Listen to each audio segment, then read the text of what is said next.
Shri Krishna, Shri Krishna, Shri Krishna, Shri Krishna. Gurur Brahma, Gurur Vishnu, Gurur Deva Maheshwara, Guru Sakshat Param Brahma, Tasmai Shri Gurave Namaha, Tasmai Shri Gurave Namaha. I have taken a dose of wisdom pills.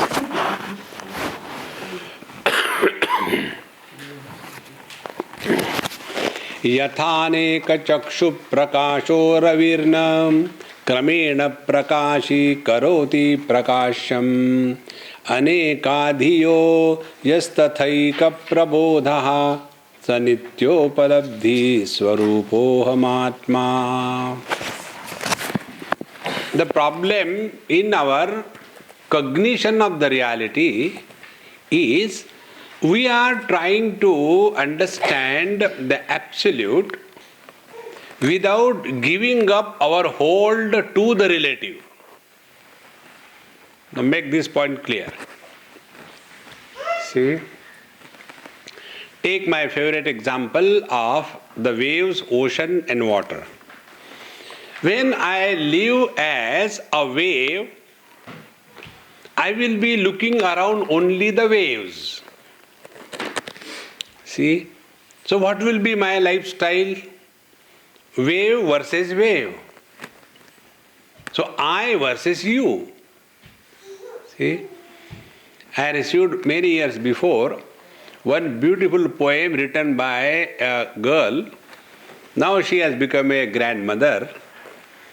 So I still remember her poem. It's in Hindi. I'll translate it later. First, see the original. She wrote, Swamiji, शादी के पहले मैं ही मैं. Before marriage, only I. शादी के बाद तू ही तू. After I got married, you, honey, darling, you and you alone. कुछ दिन बीते, कुछ महीने बीते. Few days and few weeks and few months passed by. उसके बाद मैं तू मैं. After that, I, you, I. And the time continued और समय बीतता गया और बस तू मैं तू के सिवा कुछ रहा ही नहीं. See? Living as a relative individual, there cannot be any peace whatsoever. See? Now this is one relationship wherein I versus you is born. Now the second relationship. I, the wave, versus ocean, the creator. Will I, the wave, ever compete with the ocean, the creator? That is also a relationship. But in this relationship, there is no competition, no jealousy, no struggle, but there is complete surrender. Now, what is the basic difference between these two relationships, wave versus wave and wave versus ocean? In case of the relationship, wave versus wave, individual versus individual, there is nothing but fight, argument, discussion leading nowhere. Then to get out of these relational problems, it is necessary that we develop another relationship. With another person? No. We develop relationship with the relatively absolute. And then we bring in our life the principle of divinity in the form of Rama, Krishna, Govinda. And thus, we have now a different dimension in our life. We learn how to submit. We learn how to accept. We learn how to be grateful to. And when we just start learning these basic aspects of life, then again our earlier relational problems, they start becoming null and void, because now we have discovered a new area to experience happiness. See, friends? And in this manner, when we keep on our devotion to the Lord slowly, the devotee transcends the limitations of cause and effect. Now be very attentive. An intelligent person, when uses the intelligence wrongly, he becomes intellectual. And when he becomes intellectual, he has nothing except cause and effect. Why this, why that, why this, why that. See? And with every additional question, we get caught up like the cocoons of the silkworm. We create our own cocoon and get caught up in that. See? So to get out of it, this is the technique. What is the technique? Don't get lost in cause and effect. I'll tell you one simple technique. Long time back, I was in USA in Pittsburgh. And my Amma, she was driving me. And as usual, I had only lungi and shirt and my khadao and nothing else. That was all. And suddenly it started snowing very badly. And the temperature dropped almost minus. -1, -2 like that. And it became so cold. She says, Swamiji, let's go to a nearby shopping mall and I'll buy something for you. It is becoming so cold. So we went and she bought the gumboots and then the overcoat and then the thermals and hand gloves and a cap, and with all that I reached home. When I reached home, she had 2 daughters, twin type, only 1.5 year difference. The moment I entered, they said, Swamiji, you are looking cute. I said, don't say that. I am not looking cute, I am cute. And after that, did mom buy it for you? I said, no. Then I said, my Krishna brought it. Come on, Swamiji, don't bring that damn Krishna everywhere. I said, I'll tell you. Let me get inside the house, we'll finish our food and then I'll talk. So when we finish our food, we were sitting near the fire and I said, look here. Today your mom has given me and I will say, she is so good. So I will like her. Tomorrow she will give me something, I will say she is good, I like her. She will do it 100 times and 101st time, for whatever reason, she is not able to do it for me.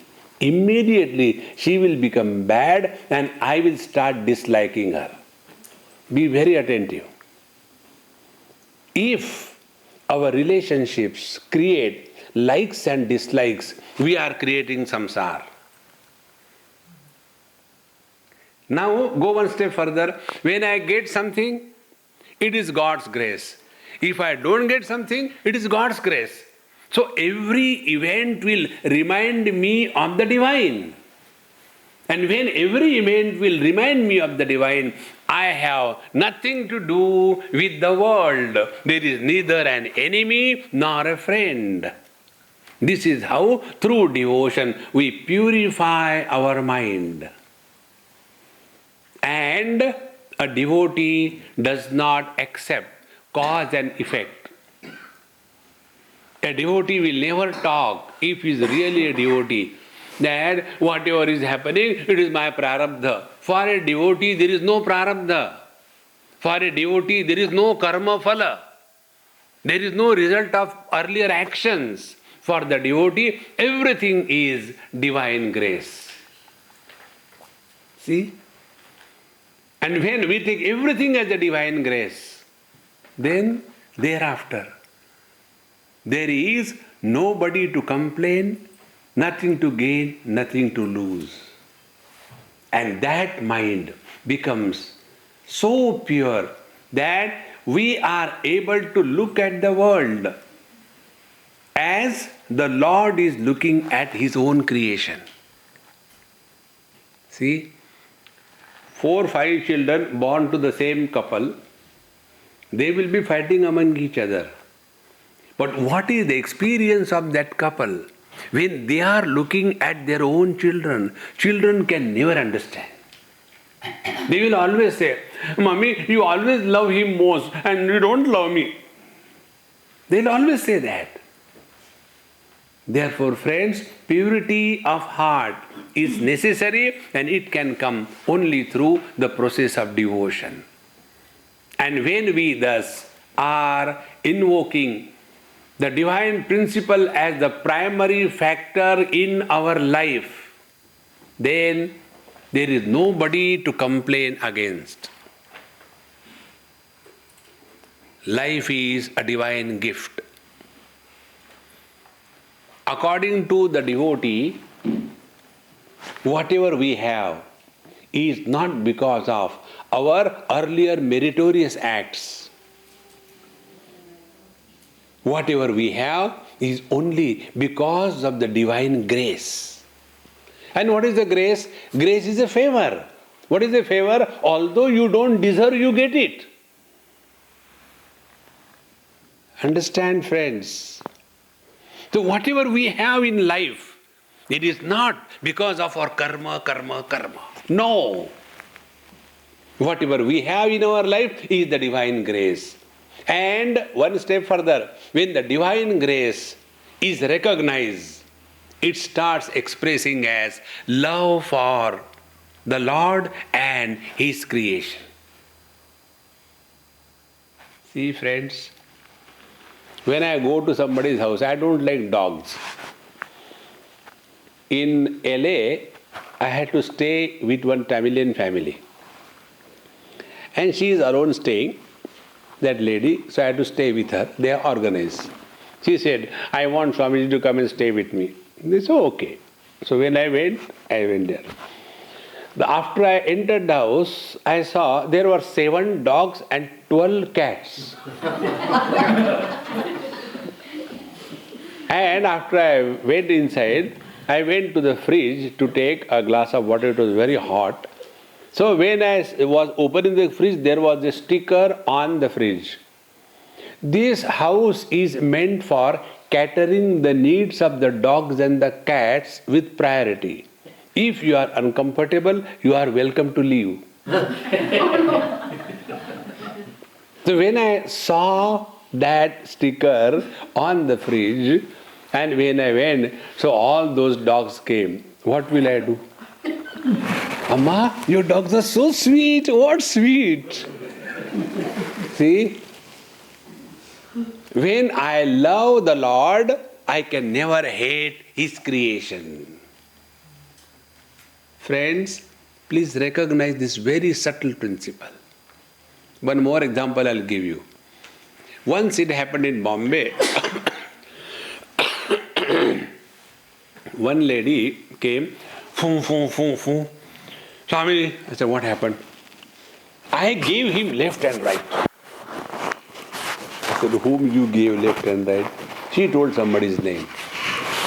I said, why you gave left and right? What business he has got to talk about you? I can't tolerate anybody talking one word against you. And therefore, I didn't care. I gave him left and right. So, I said, Mama, I'll talk to you later. Now I have to get ready to finish my bath and I have to go for my lectures. I'll talk to you later. I just avoided it.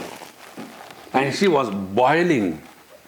After about a week or so, I said, Mama, that day you came and you gave somebody left and right? Yes. Do you know why you did it? Because he was saying like that. I said, no. Because you love me, is it not? Swami, I have to say that I love you. I said, yes, you tell me now. Don't argue. You love me? Yes. Sure? Yes. That means what is in your heart? If you love me, what is in your heart? Love, is it not? If love is in your heart, how can it express as hatred and bitterness for anybody? Do you mean I don't love you? I said no. See, we have an illusion that we love somebody. It is only selfishness, attachment. See, friends, love, when it is expressed as bitterness, as hurt, is called as attachment. And this bitterness and hurt is not love.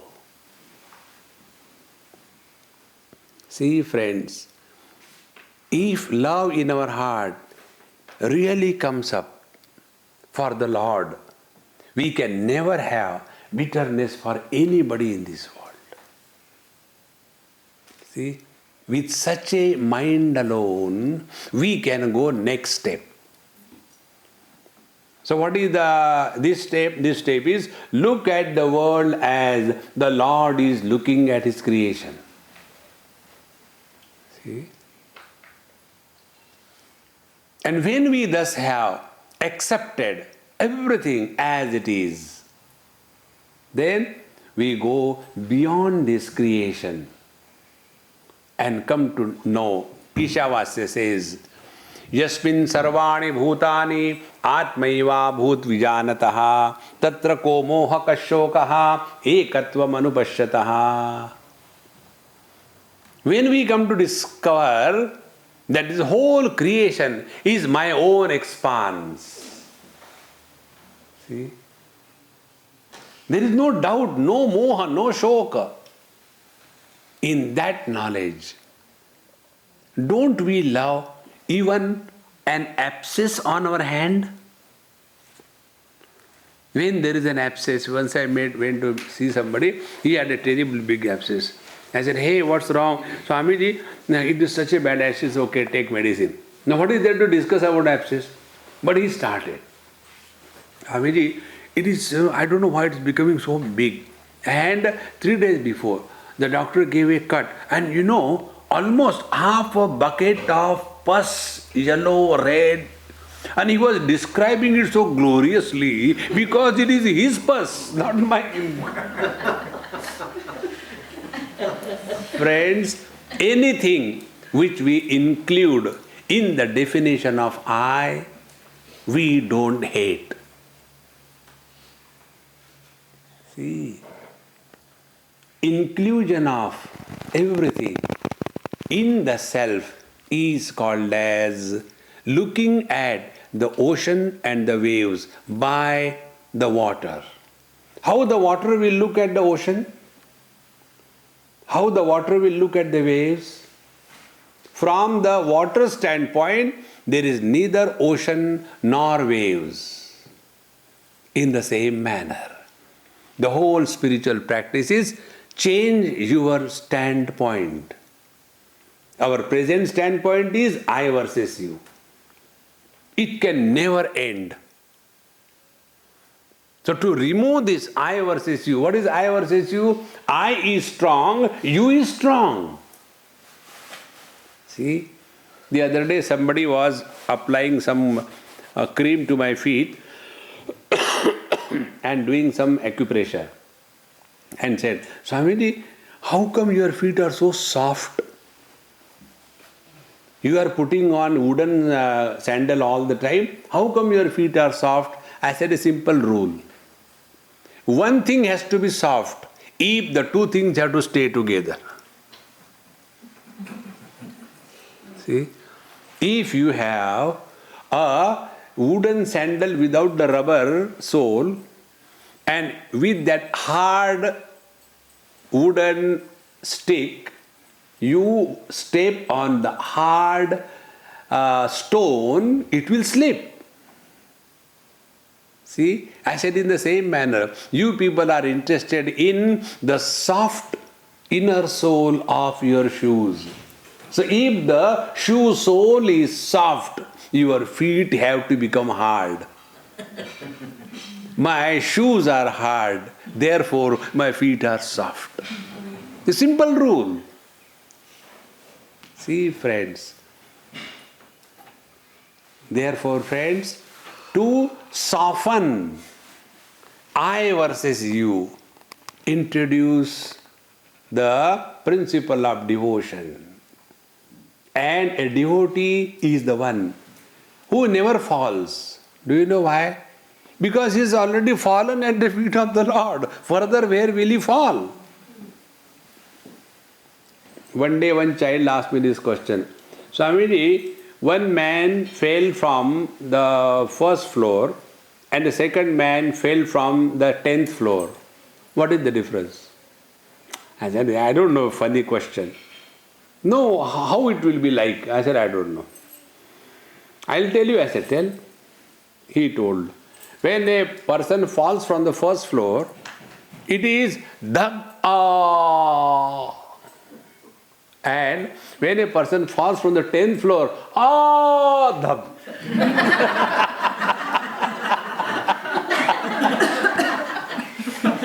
See that is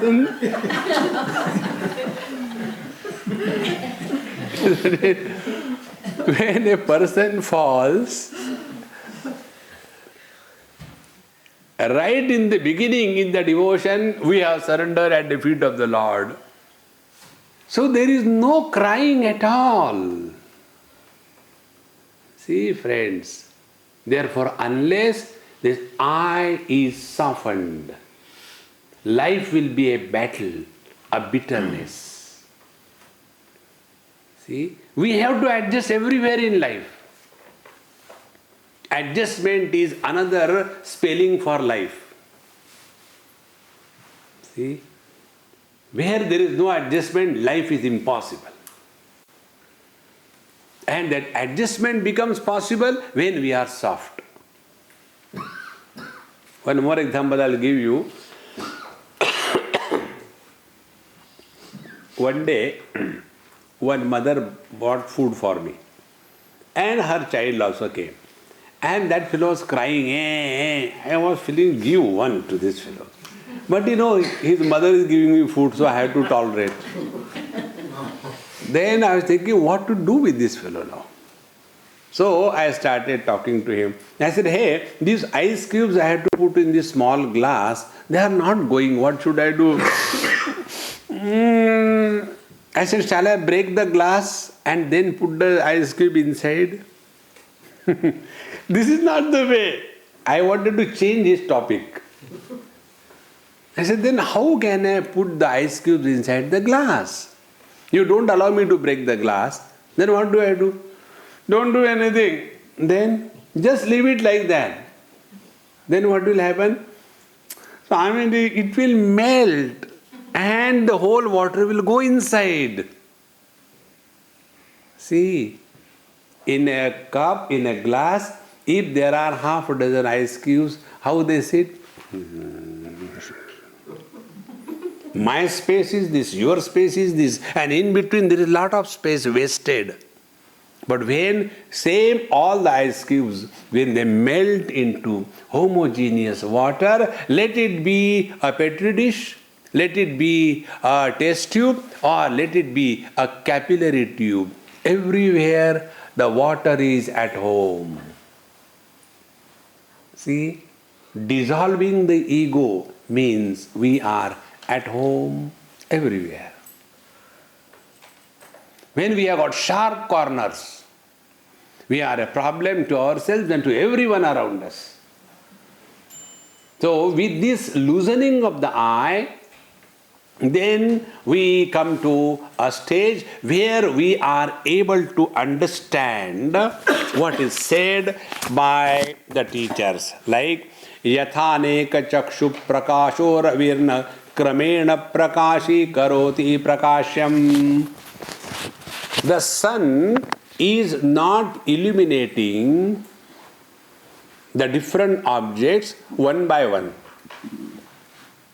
See?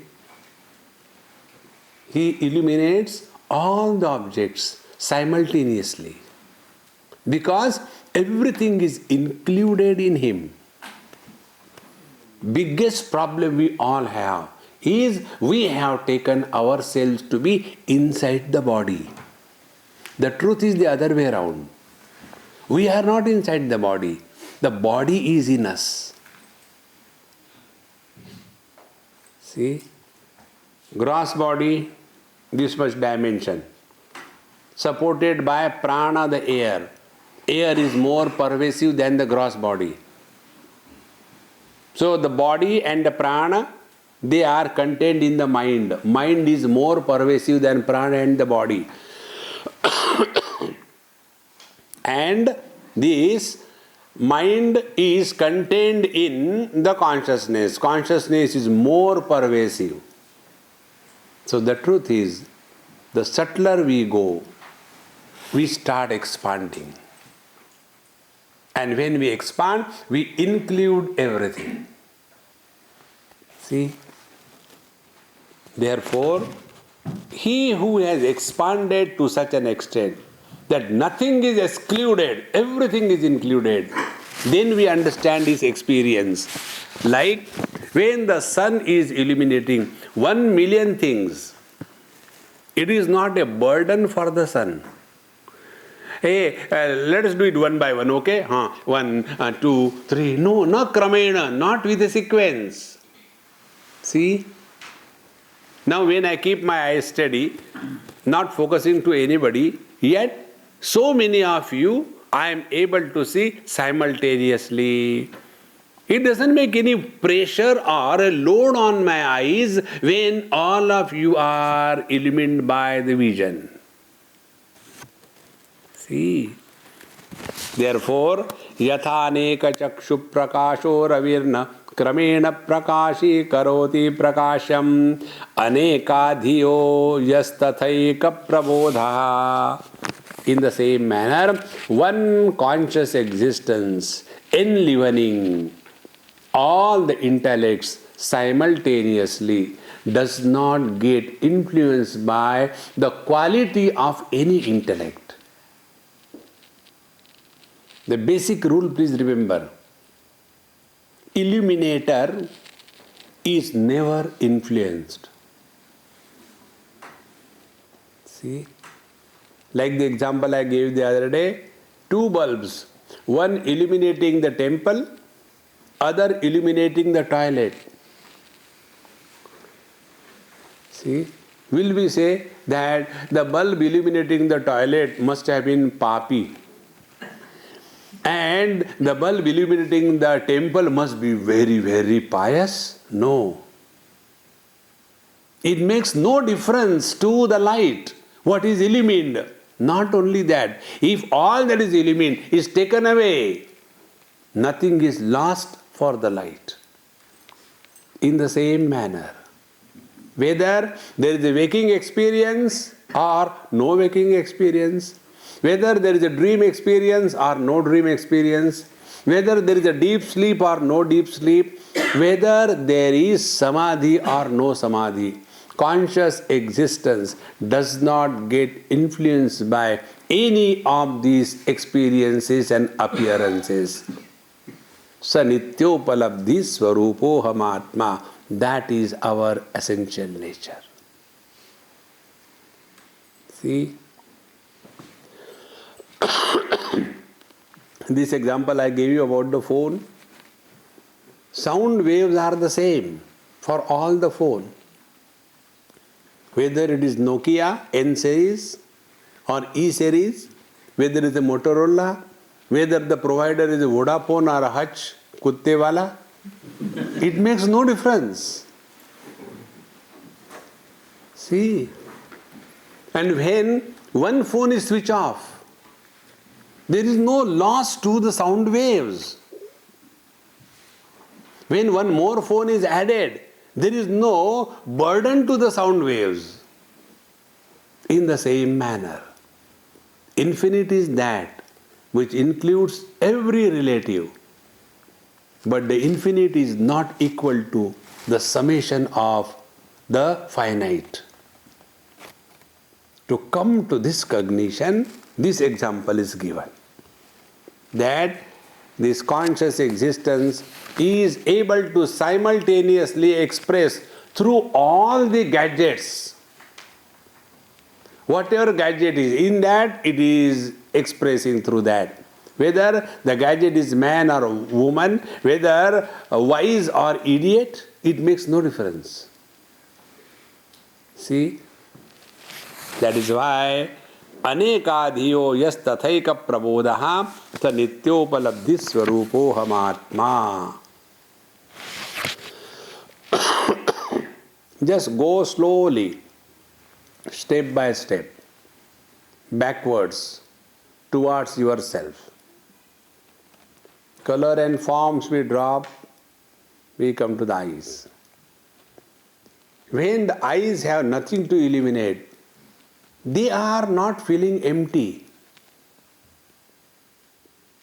Then from the objects we have come to the eyes, then from the eyes come to the mind, from the mind come to the consciousness.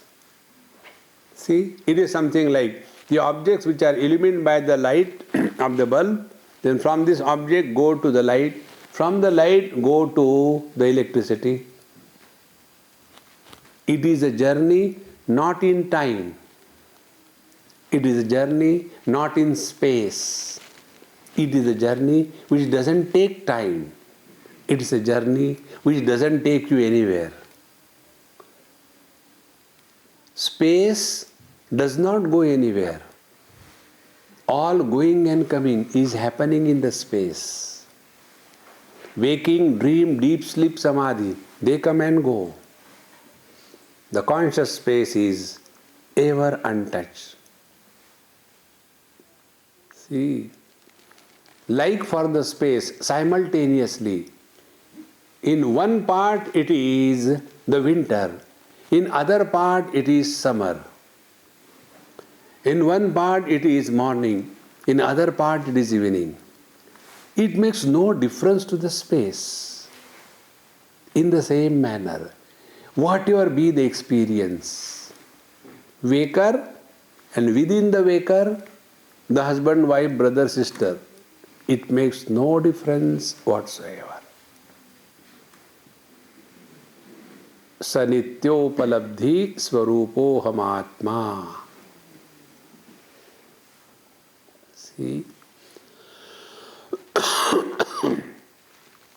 Here the most important word in this verse is kramena.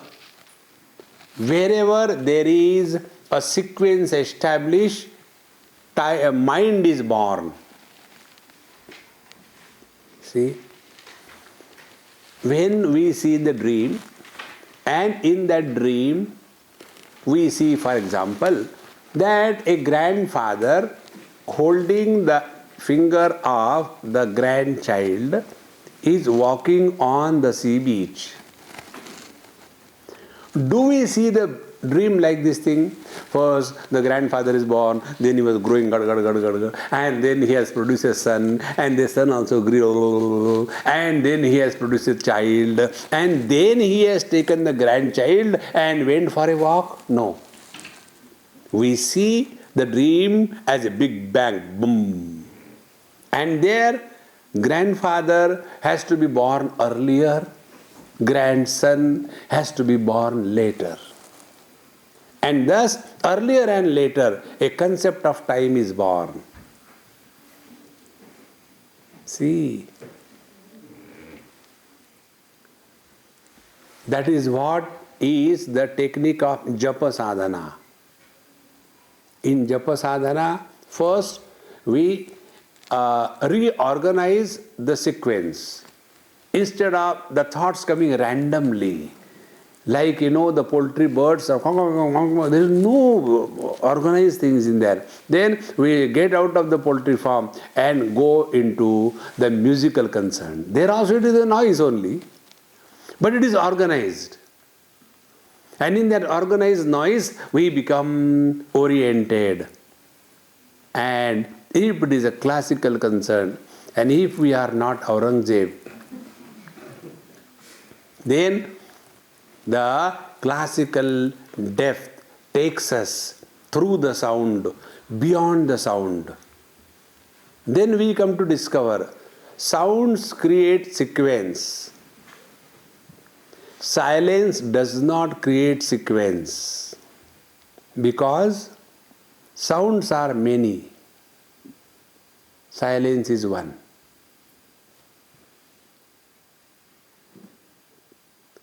The longer we expose to the silence, we transcend the time. Going beyond the time is going beyond mind. Therefore, sequence should be avoided.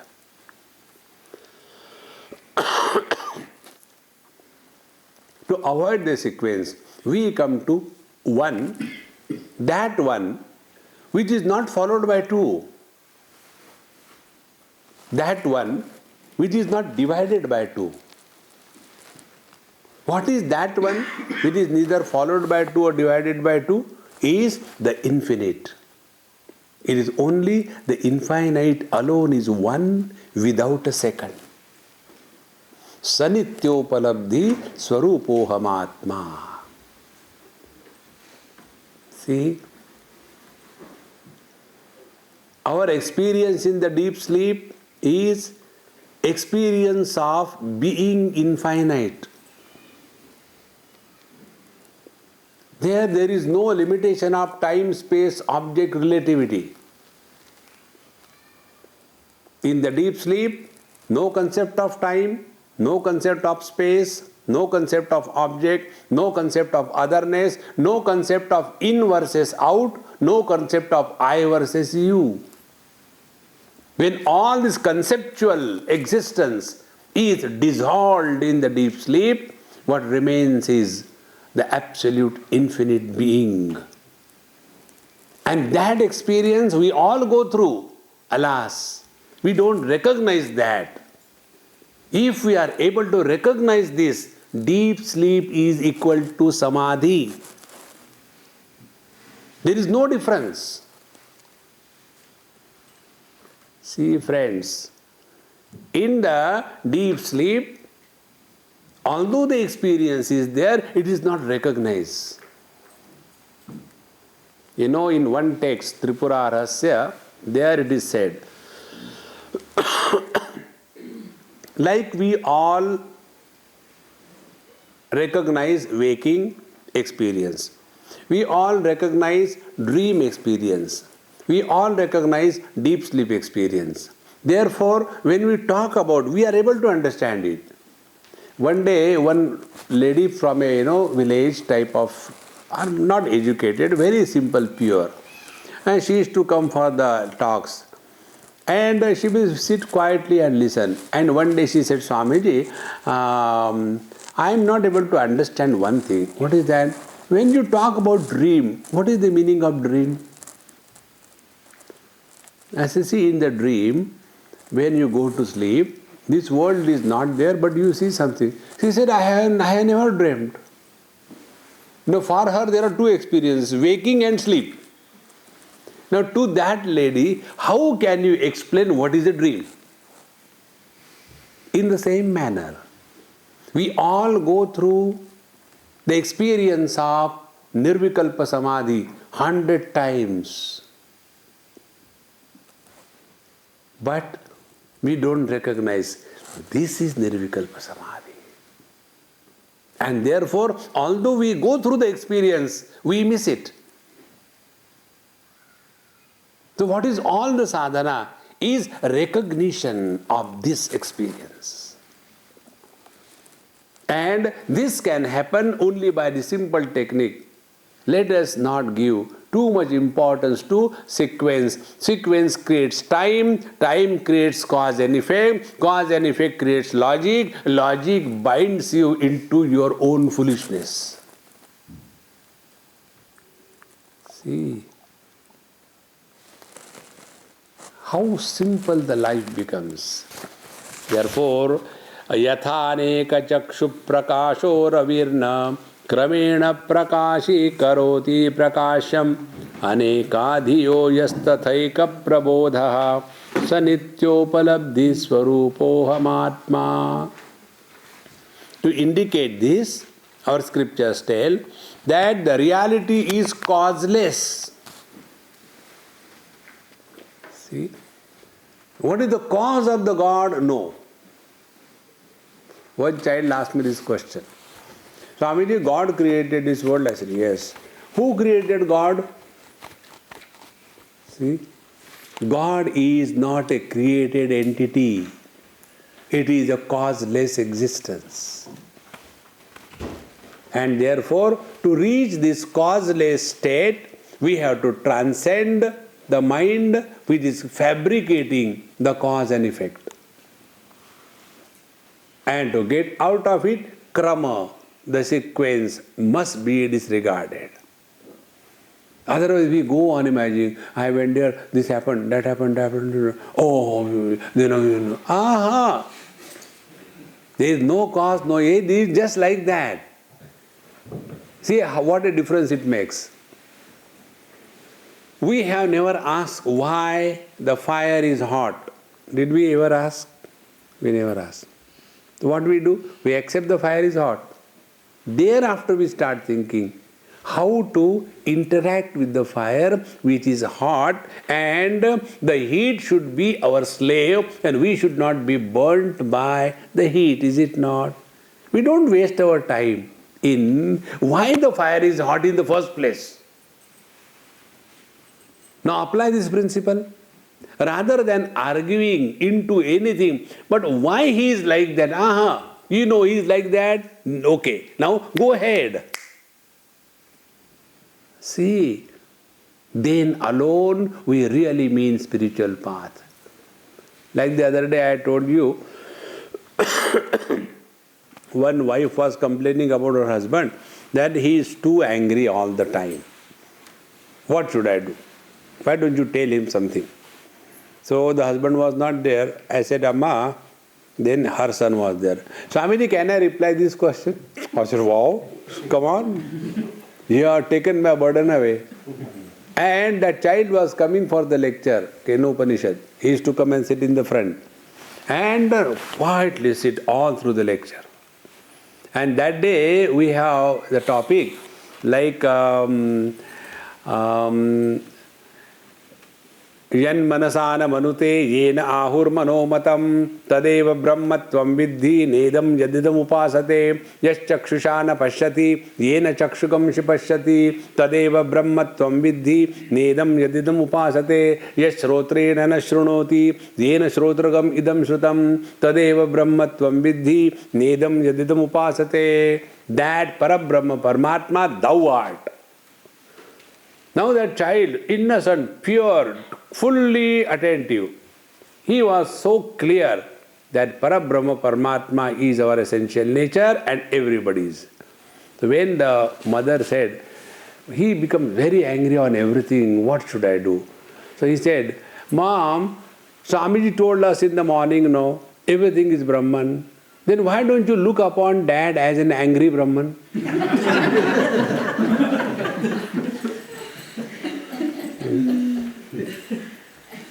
Brahman alone can support anger. So that is the variety. Don't we like variety in your food? If you have got, for the breakfast sandwich and lunch sandwich and dinner with the sandwich, how boring the life will become? Because in the sandwich there is neither sand nor wheat, yet it is called a sandwich. Therefore, friends, let us not get lost in logic, cause and effect. Just live cheerfully and happily. Why there should be any reason to be happy?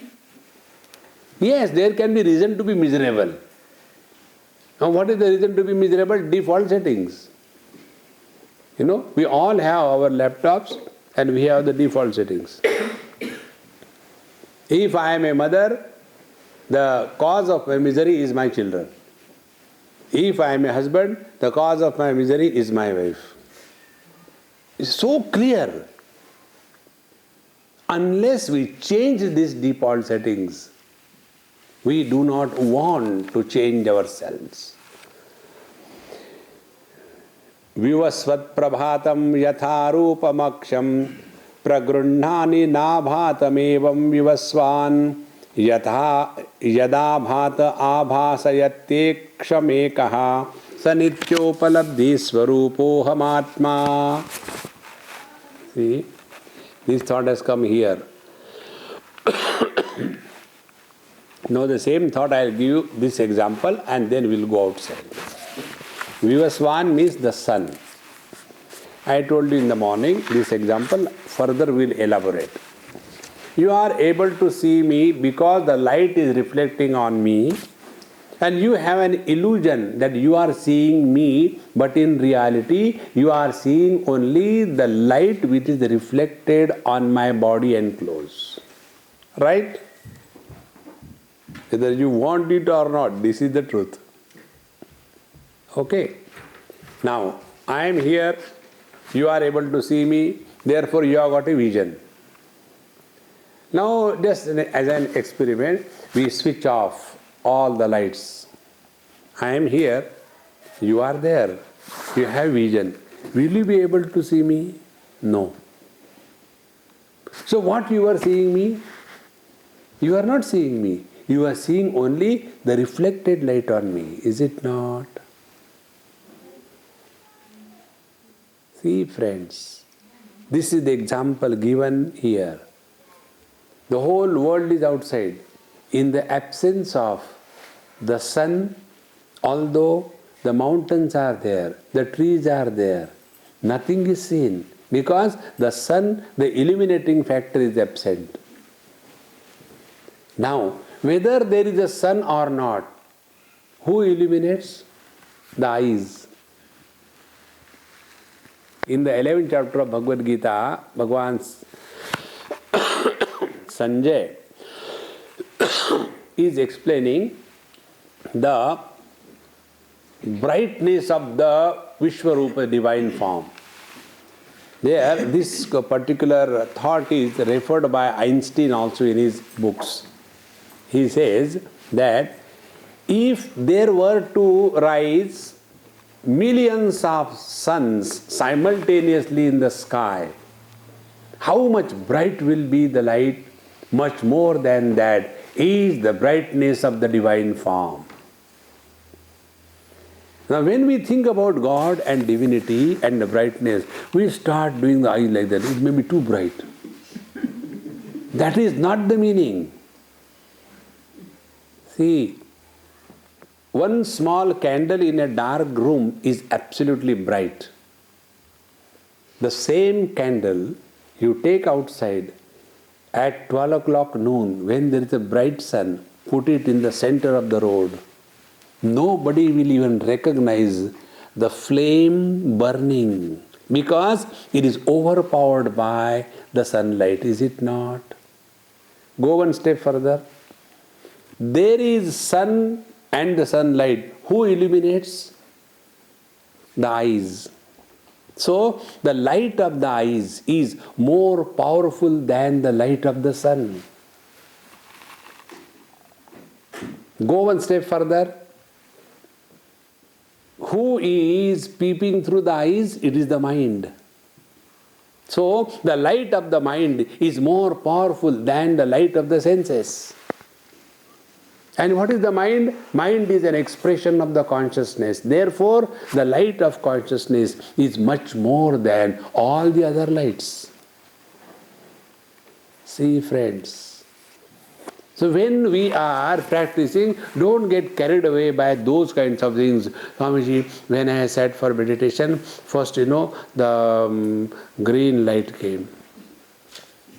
After some time, it became yellow. Then it became red.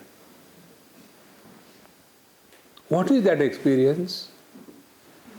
You must have been standing for long before a traffic light.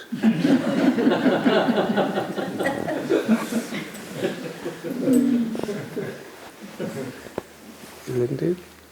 This light, don't understand in this manner. These are all the projections of the mind. Therefore here, Vivasvat prabhatam yatharupam aksham pragrunnati. Only that which is illumined in the light of the sun, that alone can be caught by the eyes. If there is absolute darkness, even the objects are there, they cannot be known by the eyes. But who is illuminating even the sun is this light of consciousness. Therefore, yada bhata abhasayatyaksham sanityopalabdhi swarupohamatma. Now what is meant in this particular verse is the objects which are illumined, the experience of illumination, and the experiencer of the illumined object. All these three are illumined by an independent reality which is not dependent on all the three components of an experience. See? In our waking experience, we have got these three components. First component, waking world. Second component, waking experience. Third component, Mr. Waker. All these three components are illumined by the same conscious existence. The waking world is known, illumined by the same conscious existence. The waking experience is also illumined by the same conscious existence, and Mr. Waker is also illumined by the same conscious existence. See? You must have done this number of times in your life. Many times, we very clearly know. I think I am going to get angry now, I think. Anger is building up. I think better I go away somewhere. Means what? Anger is known by us. And when we know this anger is overpowering, then either we become angry, or when we become aware, we go away from that place and reduce the impact of anger. So, the anger as an object, anger as an experience, and angry as a personality, all three are illumined by the same light of consciousness, sanityopalabdhi swarupohamatma. See, friends,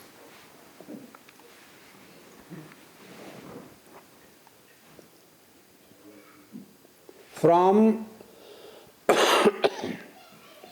the total experience of life, we take only waking experience as life. First mistake. Then, from the waking experiences of the life, we take one isolated experience of he said like that, I said like that. And on the basis of that, we destroy the joy of life. And we call ourselves to be intellectuals. See? How simple life becomes. Take the life in its totality. In the dream, we have friends, enemies, but when we are awake, do we carry the load of the friends and the enemies? No, they were just the projections of the mind. Exactly the same mind is going through the waking experience. So, one quality of experience called as the dream we reject as an illusion. But the other experience gained through the same mind is considered as real. Can there be any height of foolishness? See, friends, when we come to recognize this, that all experiences falling under the umbrella of mind are illusions.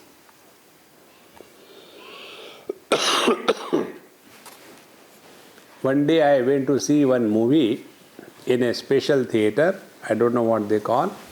In that, whatever is shown in the screen, that way your chair also starts moving and shaking. Somewhere I saw in Pattaya. So when we were going for that movie, it is written, following people should not enter the theater. Those who have got heart problem, those who have got high BP, those who are pregnant, because the experience is terrible.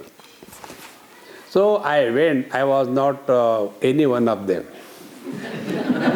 So I went inside. And there was a friend of mine, he also came. And when we went, the picture was a train going through very terrible terrains, and there was a lava, big valley of lava valley, and there the train goes and falls. That was the one of the clips. And when it started, it builds up. And when the train is going like this, your chair also becomes like this thing. And it goes like this. And when they cut, the chair also moves like this thing. So you get so much identified as if you are in that train and you are going to fall. And he became so nervous. Swamiji, let us go out. I said, don't. Simply close your eyes and sit down. So when he closed his eyes, immediately his grip on my wrist became loose. Okay. And then he asked, Swami, over? I said, abhi to gir rahe hai.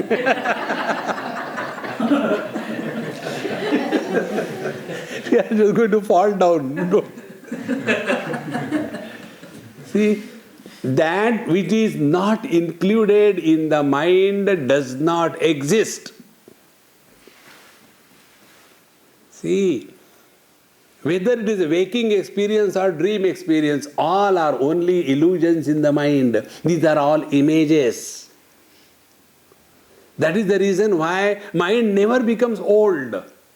Because time is a baby of the mind. The time can never influence mind. That is why we never feel we have become old. It is the grace of the people around. You just observe this. We can never experience that we have become old. We never. Impossible. See, friends. Therefore, this sanityopalabdhi swarupo hamatma yada bhada abhasayate kamakshemekaha sanityopalabdhi swarupo hamatma. Now see, in all this thinking, contemplation, every contemplation is meditation. Meditation is not a silent suffering in a most unenvious posture. See, put the Padmasana tight and close your eyes and your teeth and suffer silently. It is something like this, Let me come out, I'll show you.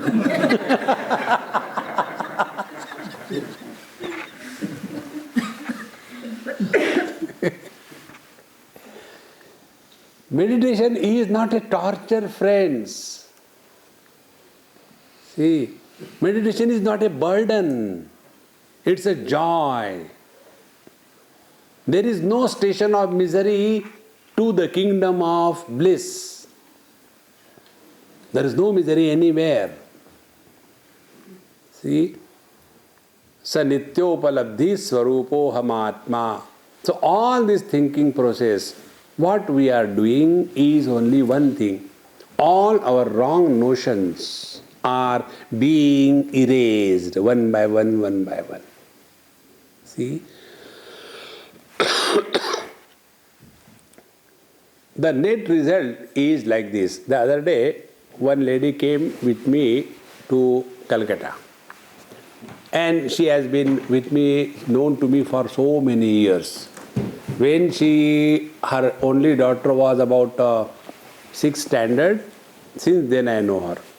Now her daughter has got a son who is in the 6th standard. So she was with me for 1 week.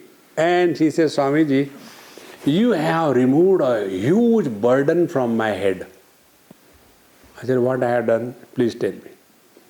He said, in my whole life I was struggling for one thing. And that one thing was, I could not stand to my mother-in-law. And I was always feeling guilty. Why do I have bad feeling towards her? Why can't I love her like everybody, like Swamiji tells? And how hard I was trying, but it will never happen. But you told, I said, did I tell you hate her? No. You told very clearly in your talk, don't be obsessed. If the mind, like something like this, if you have got allergy for, let us take milk, are you going to fight with the milk? Then don't forget about it. How does it matter? Nahi to nahi. In the same manner, mind also has got its own allergies. So don't fight with the mind. Never imagine that there will not be a single bad thought in your mind. It is not possible. Never imagine that there will not be a single thought of hurt. Anytime any thought can erupt like the volcanoes. Don't worry about it. Let them come and go, who cares? See? And in this manner, slowly, give more importance to sa nityopalabdhi swarupoham atma. That is more important. Then we come to know that everything is an expression that is supported by the divinity. See? And what is divinity? Unattached. Good experience, bad experience. Waking experience, dream experience. Deep sleep experience, samadhi experience. All experiences are illumined by the same conscious existence. Sa nityopalabdhi swarupoham atma. That eternal presence is our essential nature.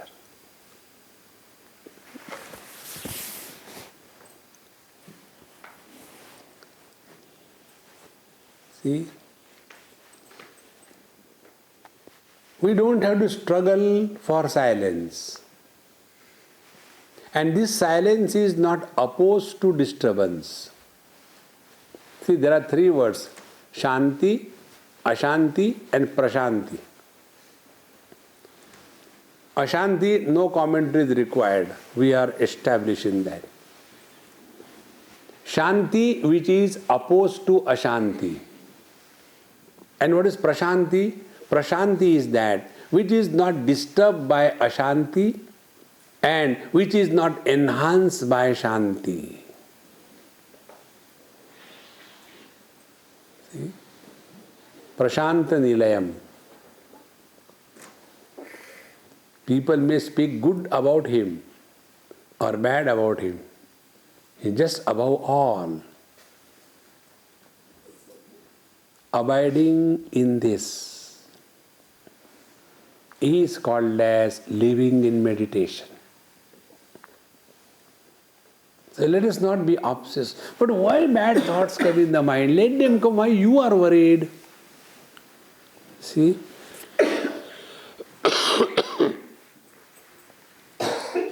You know why we are worried? Because we give a status of reality to them. This example I gave you the other day. How many times we have thought, contemplated, interacted with our shadow? When the shadow falls in a gutter, see? When a truck runs over the shadow, oh God, save me. No. Or when the shadow falls on the altar of the Lord. No.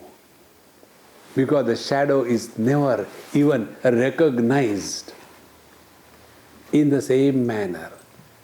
Where there is Prakriti, matter, there is Vikruti, change, absolutely normal. So let all the changes be illumined by this unchanging reality. See? Everything else is never available, upalabdha for us. When we are in waking experience, Dream, deep sleep and samadhi is not available. In the dream, waking, deep sleep and samadhi not available, and so on. But we never get an experience that we are ever absent. Whether it is waking or dream or deep sleep, whether they come or go, it makes no difference. See?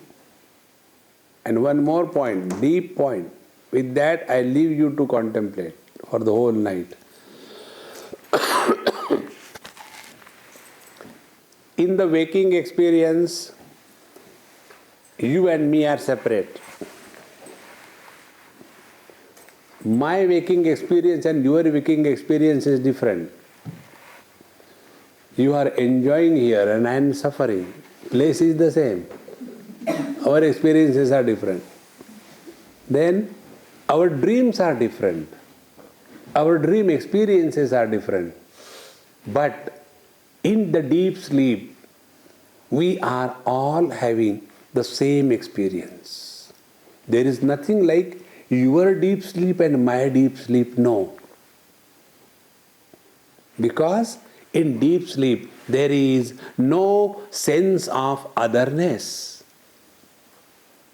So when there is no sense of otherness, where is the question, my deep sleep and your deep sleep? So in deep sleep, we all are homogeneously undivided existence. See? Like when you go deeper into the sea, the differences born out of the waves disappear. When we are on the surface of the sea, the waves will be buffeting. You dive deep, go hardly maybe 10 feet. All the disturbance disappear. In the same manner, on the surface of our knowledge, the waves of the thoughts are creating the disturbances of separateness, I versus you.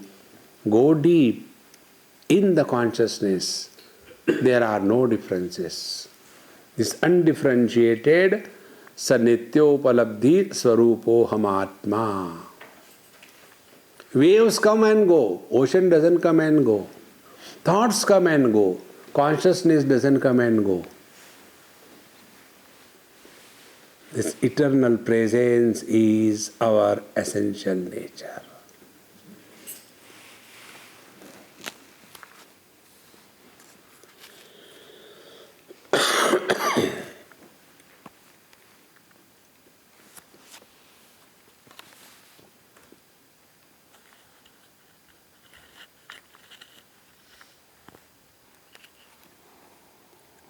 This experience that we are all going through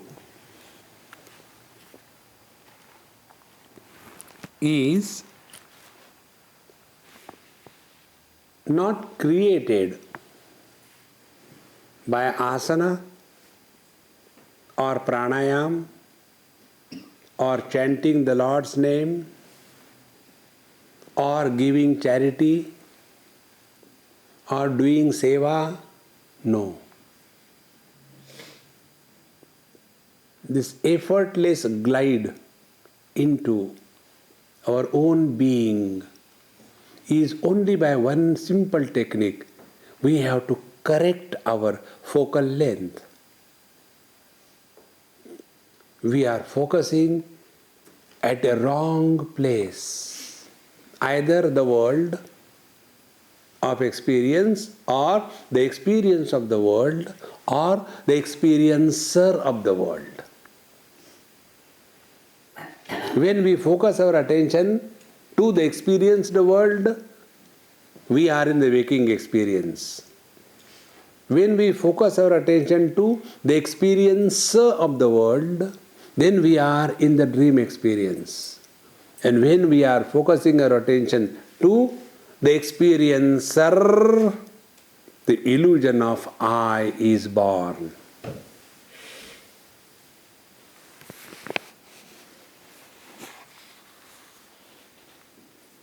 Now what we have done through this enquiry, withdrawn from the experienced world, the experience of the world and the experiencer.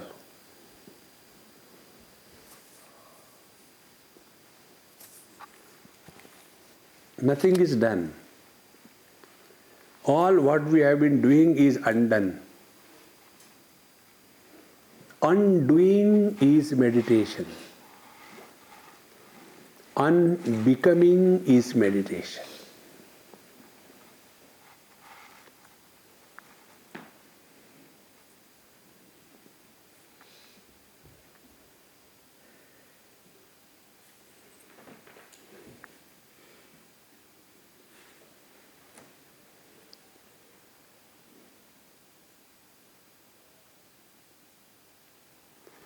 The earth, the waters, the fire and the air, they have movement. Space doesn't move. All the movements are possible in the space. In the same manner, the gross body, the senses, the mind, the experiences, they have the movement. They come and go. But the conscious space,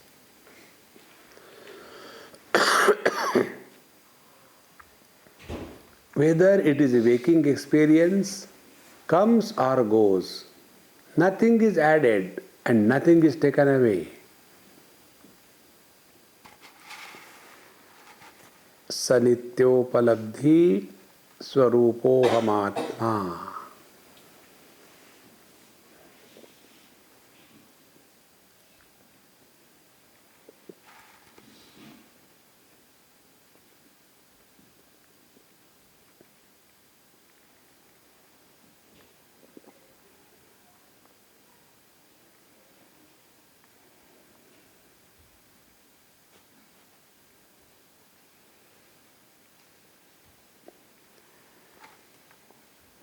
Living in this understanding, initially with efforts, subsequently effortlessly, is living in meditation. Meditation is not a drill.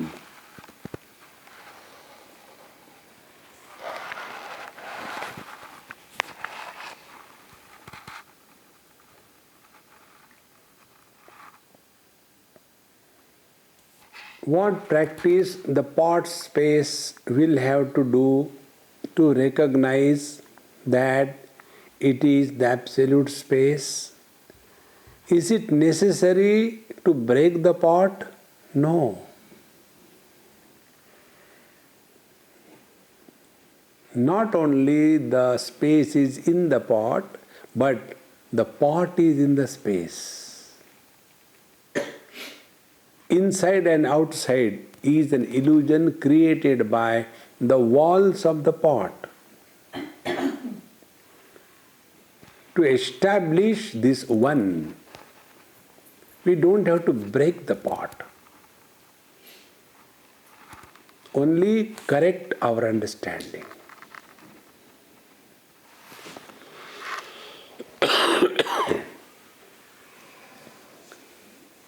Pot space is created with the creation of the pot. Absolute space is not created. The pot space gives an illusion of utility. Because something is useful, it is not real. Sanityopalabdhi swarupohamatma.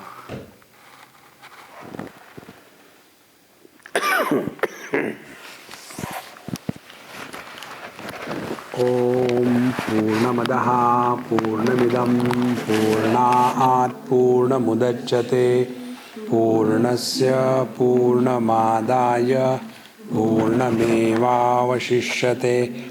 Om Shanti Shanti Shanti. Harihi Om. Shri Gurubhyo Namaha. Harihi Om.